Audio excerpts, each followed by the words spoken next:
سجدے کے بارے میں ایک بہت اہم حدیث ہے جو آپ کو بتاتی ہوں کہ حضرت ابو ہریرہ رضی اللہ تعالیٰ عنہ سے روایت ہے کہ رسول اللہ صلی اللہ علیہ وسلم نے فرمایا، جب آدم کا بیٹا سجدہ کی آیت تلاوت کرتا ہے اور پھر سجدہ کرتا ہے تو شیطان ایک طرف ہو کر رونے لگتا ہے اور کہتا ہے، ہائے افسوس، ابن آدم کو سجدہ کرنے کا حکم ہوا تو اس نے سجدہ کر لیا، اس لیے اسے جنت ملے گی۔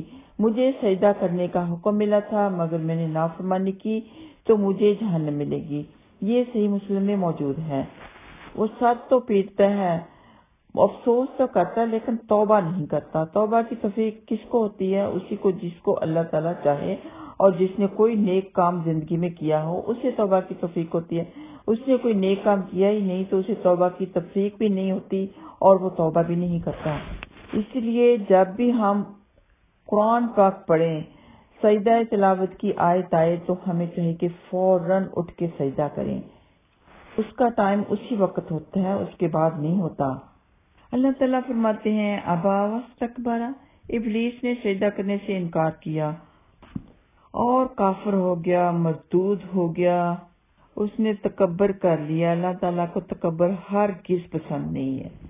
تکبر ایسی چیز ہے کہ جس کی وجہ سے تمام اعمال برباد ہو جاتے ہیں۔ اس کے بارے میں حدیث ہے کہ نبی پاک صلی اللہ علیہ وسلم نے فرمایا، جس کے دل میں رائی کے دانے کے برابر بھی تکبر ہوگا وہ جنت میں داخل نہیں ہوگا۔ یہ صحیح مسلم میں موجود ہے۔ عزت اور تکبر یہ اللہ تعالیٰ کا ہی عذار ہے، اللہ تعالیٰ کا حق ہے، یہ صرف اللہ تعالیٰ کی ہی صفات ہیں۔ یہ کسی انسان میں، کسی جن میں، کسی بھی چیز میں یہ کوئی چیز آئے گی تو اللہ تعالیٰ اسے مردود کر دیں گے، اسے رسوا ذلیل کر دیں گے، اس پر عذاب الہی ہوگا، اللہ تعالیٰ کا غصہ ہوگا، جس کے بارے میں حدیث ہے کہ نبی پاک صلی اللہ علیہ وسلم نے فرمایا، عزت اللہ کا عذار ہے اور کبریائی اس کی چادر، اور اللہ تعالیٰ فرماتا ہے، جو شخص ان دونوں میں سے کسی کو بھی مجھ سے چھینے گا میں اسے عذاب میں مبتلا کر دوں گا۔ اور عرب ملک میں جو متکبر لوگ ہوا کرتے تھے، اپنا جو کپڑا تھا، تہبند تھی یا کرتا تھا، کچھ بھی تھا، اس کو بہت لمبا رکھتے کہ زمین سے گھستا ہوا چلا جاتا۔ اور ہمارے ملک میں بھی کچھ ایسے لوگ ہیں جو کہ ان پڑھ جاہل ہیں، وہ اپنے تہبند کو لمبا رکھتے ہیں اور زمین سے گھسیٹ کے چلتے ہیں، اور وہ اس طرح چلتے، بڑے تکبر کے ساتھ چلتے۔ تو اس کے بارے میں بھی حدیث ہے کہ مرد حضرات اپنے گھٹنوں کو ننگا رکھیں تاکہ وہ متکبر لوگوں میں ان کا شمار نہ ہو جائے، نماز میں بھی، نماز کے علاوہ بھی۔ تو صحیح بخاری کی اس کے بارے میں حدیث ہے کہ نبی پاک صلی اللہ علیہ وسلم نے فرمایا، جبکہ ایک شخص اپنا تہبند گھسیٹتا ہوا جا رہا تھا، فرمایا نبی پاک صلی اللہ علیہ وسلم نے کہ اللہ تعالیٰ نے اسے زمین میں دھنسا دیا اور وہ تا قیامت زمین میں دھنستا چلا جائے گا۔ اللہ تعالیٰ کو اس کا تکبر اتنا ناگوار گزرا۔ تو آگے اللہ تعالیٰ فرماتے ہیں آیت نمبر 35 میں، وَقُلْنَا يَا آدَمُ اسْكُنْ أَنْتَ وَزَوْجُكَ الْجَنَّةَ وَكُلَا مِنْهَا رَغَدًا حَيْثُ شِئْتُمَا وَلَا تَقْرَبَا هَٰذِهِ الشَّجَرَةَ فَتَكُونَا مِنَ الظَّالِمِينَ۔ اور ہم نے کہا، اے آدم، تو اور تیری بیوی جنت میں رہو اور دونوں اس میں سے کھاؤ پیو، جہاں چاہو جاؤ، اور تم دونوں اس درخت کے قریب نہ جانا ورنہ تم دونوں ظالموں سے ہو جاؤ گے۔ اللہ تعالیٰ نے آدم کو پیدا کیا، ان کو عزت دی اور پھر ان کی بیوی کو ان کی پسلی سے پیدا کیا تاکہ آدم ان کے ذریعے سکون حاصل کریں، اور اللہ تعالیٰ نے اپنی نعمت ان پر تمام کر دی کہ دونوں کو حکم دیا کہ جنت میں رہیں، پھریں، چلیں، جو مرضی کریں اور اس کی نعمتوں سے لطف اندوز ہوں۔ جنت میں نہ بھوک لگے گی، نہ تو ننگا ہوگا، نہ پیاسا ہوگا، نہ دھوپ کھائے گا۔ تو تمام کی تمام نعمتیں جنت میں ہی تھیں۔ فرمایا ساری عیش کرو لیکن میرے یہ حکم مانو کہ اس درخت کے قریب نہ جانا ورنہ تم ظالموں سے ہو جاؤ گے، میرا کہا نہیں مانو گے تو ظالموں سے ہو جاؤ گے۔ تو اس آیت میں ہمیں یہ بھی پتہ چلا کہ اللہ تعالیٰ نے آدم علیہ السلام کے لیے ان کی بیوی کو ان کی پسلی سے پیدا کیا کہ وہ سکون حاصل کریں، ان کے ساتھ باتیں کر سکیں، ان کے ساتھ چل پھر سکیں۔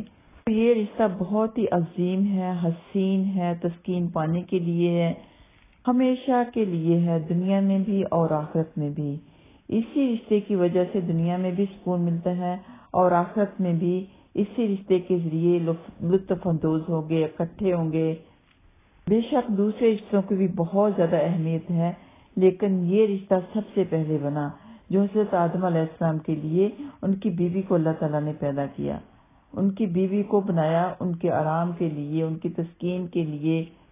صحیح مسلم کی حدیث ہے کہ حضرت ابو ہریرہ رضی اللہ تعالیٰ عنہما بیان کرتے ہیں کہ رسول اللہ صلی اللہ علیہ وسلم نے فرمایا، عورتوں سے حسن سلوک کی نصیحت قبول کرو، کیونکہ وہ پسلی سے پیدا کی گئی ہیں اور سب سے ٹیڑھی پسلی وہ ہے جو سب سے اوپر والی ہے۔ اگر تو اسے سیدھا کرنا چاہے گا تو اسے توڑ بیٹھے گا، اور اگر اسے چھوڑ دے گا تو ٹیڑھی رہے گی۔ اس لیے عورتوں سے حسن سلوک کی نصیحت قبول کرو۔ یہ صحیح بخاری میں موجود ہے۔ بہترین دن جس میں سورج طلوع ہوا جمعہ کا دن ہے، اسی دن آدم علیہ السلام کو پیدا کیا گیا، اسی دن انہیں جنت میں داخل کیا گیا اور اسی دن انہیں جنت سے نکالا گیا۔ یہ صحیح مسلم میں موجود ہے۔ تو ان آیات سے ہم نے یہ نصیحت حاصل کرنی ہے کہ اللہ تعالیٰ کا کوئی بھی حکم ہے ہم نے ماننا ہے، ہر حالت میں ماننا ہے، کوئی بھی اس کے اوپر سوال نہیں اٹھانا، سمیعنا و اطعنا کہنا ہے۔ جو کوئی بھی نبی پاک صلی اللہ علیہ وسلم کا حکم ہو، جو کوئی بھی اللہ تعالیٰ کا حکم ہو، اور اس کے علاوہ ہم نے تکبر نہیں کرنا۔ تکبر کرنے والوں کا بہت برا انجام ہوتا ہے۔ اور اللہ تعالیٰ کا شکر ادا کرنا ہے کہ اللہ تعالیٰ نے انسان کو، بنی آدم کو، آدم علیہ السلام کو بہت بڑے شرف سے نوازا کہ اسے اشرف المخلوقات بنا دیا۔ اس میں وہ طاقت ہے جو دنیا کی کسی جاندار چیز میں نہیں ہے، اس میں وہ عقل ہے جو دنیا کی کسی جاندار چیز میں نہیں ہے، نہ جنات میں نہ کسی اور چیز میں، عقل میں بھی، طاقت میں بھی، اور باقی بہت سی چیزوں میں بھی سب سے افضل ہے۔ انسان بہت بڑے بڑے کام کرتا ہے جو کہ دوسری چیز نہیں کر سکتی۔ وہ مٹی سے بنا ہوا انسان جس کو شیطان نے حقیر سمجھا، اس کو اللہ تعالیٰ نے اتنی طاقت دی، اتنی عقل دی کہ وہ اس کے ذریعے سے ہوا میں اڑ سکتا ہے، پانی میں تیر سکتا ہے، بہت بڑی بڑی چیزیں، ہیوی چیزیں ہوا میں اڑ سکتی ہیں، پانی میں تیر سکتی ہیں۔ زمین سے پھل فروٹ اناج اگانے کا طریقہ صرف انسان کو ہی آتا ہے، کسی اور چیز کو نہیں آتا۔ اس کے علاوہ بھی اور بہت سے کام ہیں کہ اگر آپ گننے بیٹھ جائیں کہ جو اللہ تعالیٰ نے انسان کو سکھائے ہیں وہ کسی اور چیز کو نہیں سکھائے۔ تو آئیے آتے ہیں لفظی ترجمے کی طرف انشاءاللہ تعالیٰ۔ وَإِذْ اور جب قُلْنَا ہم نے کہا لِلْمَلَائِكَةِ فرشتوں سے یا فرشتوں کے لیے، یہاں پہ ہم موقع کے لحاظ سے کہیں گے۔ یہ جو شروع میں لام زیر لی ہے اس کا مطلب ہے لیے، لیکن کبھی موقع کے لحاظ سے یا کو کہنا پڑتا ہے۔ یہاں پہ کہیں گے للملائکۃ فرشتوں سے، اسجدو سب سجدہ کرو، تم سب سجدہ کرو، لآدم آدم کو، یا آدم کے لیے بھی کہہ سکتے ہیں لیکن یہاں پہ زیادہ بہتر ہے آدم کو کہیں۔ فسجدو تو سب نے سجدہ کیا، الا سوائے ابلیس، ابلیس کے، ابا اس نے انکار کیا، واستکبر اور تکبر کیا، وکانا اور وہ ہو گیا، اس کا مطلب تھا بھی ہے لیکن یہاں پہ ہم ہو گیا کریں گے، وکانا اور وہ ہو گیا، من الکافرین کافروں سے۔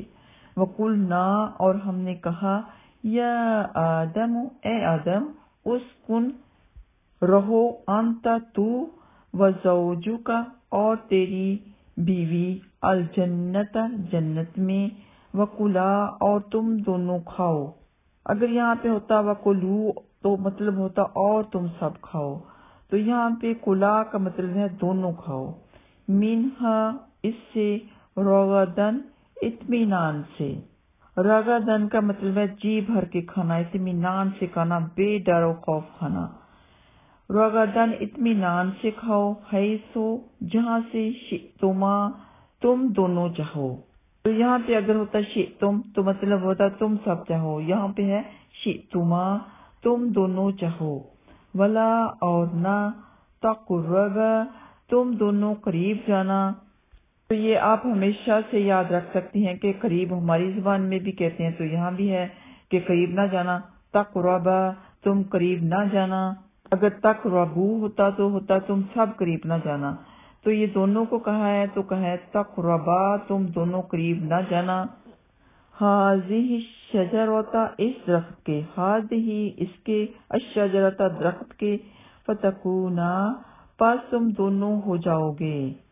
تو یہاں پر بھی اگر ہوتا فتکونو تو ہوتا تم سب ہو جاؤ گے، تو یہاں پہ ہے تم دونوں ہو جاؤ گے، من الظالمین سب ظالموں سے۔